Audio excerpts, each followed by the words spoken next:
በዚህ የ2026 የዓለም ዋንጫ የተሳታፊ ሀገራት ቁጥር ለመጀመሪያ ጊዜ ወደ 48 ማደጉና አዲስ የጥሎ ማለፍ ጨዋታዎች የሚጀምሩት በ32 ሀገራት መተግበሩ ዋነኞቹና ታሪካዊ ለውጦች ናቸው።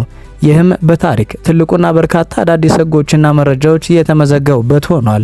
ለመጀመሪያ ጊዜ የ48 ሀገራት ተሳትፎና 104 ጨዋታዎች የሚደረጉበት ሌላኛው ታሪካዊ ቁጥር ነው። ከ1998 ጀምሮ በ32 ሀገራት ይደረግ የነበረው ውድድር አሁን ወደ 48 ሀገራት አድጓል። በዚህም መሰረት አጠቃላይ ጨዋታዎች ብዛት ከ64 ወደ 104ም ከፍ ብሏል። 48 ሀገራት በ12 ምድብ ተከፍለው የሚጫወቱ ሲሆን ከእያንዳንዱ ምድብ አንደኛና ሁለተኛ የወጡ 24 ሀገራት እንዲሁም ምርጥ ሶስተኛ ደረጃን ይዘው ያጠናቀቁ 8 ሀገራት በቀጥታ ወደ 32ቱ ምድብ ያልፋሉ። በዚህም ቀደም ለዋንጫ የሚደርሱ ቡድኖች 7 ጨዋታዎችን ብቻ ያደርጉ የነበረ ሲሆን አሁን ባለው መዋቅር ግን ፍጻሜ ላይ የሚደርሱ ሀገራት 8 ጨዋታዎችን ማድረግ ይጠበቅባቸዋል። በዓለም ዋንጫ ታሪክ ለመጀመሪያ ጊዜ ውድድሩን 3 ሀገራት በጣምራ አሜሪካ፣ ካናዳና ሜክሲኮ ያስተናግዳሉ።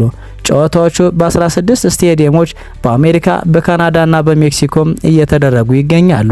ጊዜን ለማባከን የሚደረጉ ሙከራዎችን ለመከላከል ዳኛው ለጨዋታ መጀመሪያና ለግብ ጠባቂ ኳሶች የ5 ሰከንድ እይታ መቁጠሪያ ማሳየት ይችላል። በተቀመጠው ጊዜ ውስጥ ኳስ ወደ ጨዋታ ካልገባ ኳሱ ለተቃራኒ ቡድን ይሰጣል። አፍን ሸፍኖ ማውራት ቀይ ካርድ የሚያሰጠው ሌላኛው አዲስና በዚህ 2026 ዓለም ዋንጫ ተግባራዊ የተደረገ ነው።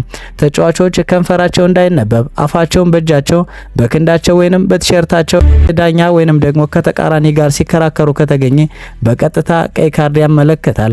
ይህም የዘረኝነት ጥቃትን ለመከላከል የተደረገ ሌላኛው ጥሩ ጅምር ነው። በታሪክ ትልቁ የገንዘብ ሽልማት የ2026 ዓለም ዋንጫ ሆኗል። ፊፋ ለዚህ ውድድር ሪከርድ ሽልማት በጀት $727 ሚሊዮን መድቧል። አሸናፊ ሀገር $50 ሚሊዮን የሚያገኝ ሲሆን በምድብ ደረጃ የተሰናበቱት ሀገራት ቢያንስ $10.5 ሚሊዮን ያገኛሉ ተብሏል። የምድብ ማጣሪያ ጨዋታዎች ፍጻሜያቸውን ሲያገኙ ተሰናባች ሀገራትና ወደ 32ቱ ማለፉን የተቀላቀሉ ሀገራትም ሲታወቁ ሁሉም ሀገራት ተጋጣሚዎቻቸውን አውቀዋል።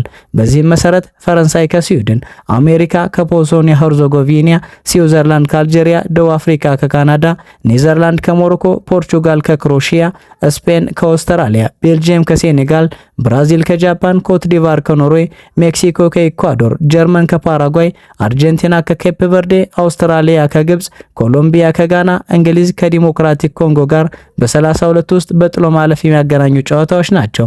የዚህ የጥሎ ማለፍ ጨዋታ አሸናፊዎች በቀጥታ ወደ 16ቱም የሚገቡ ይሆናል።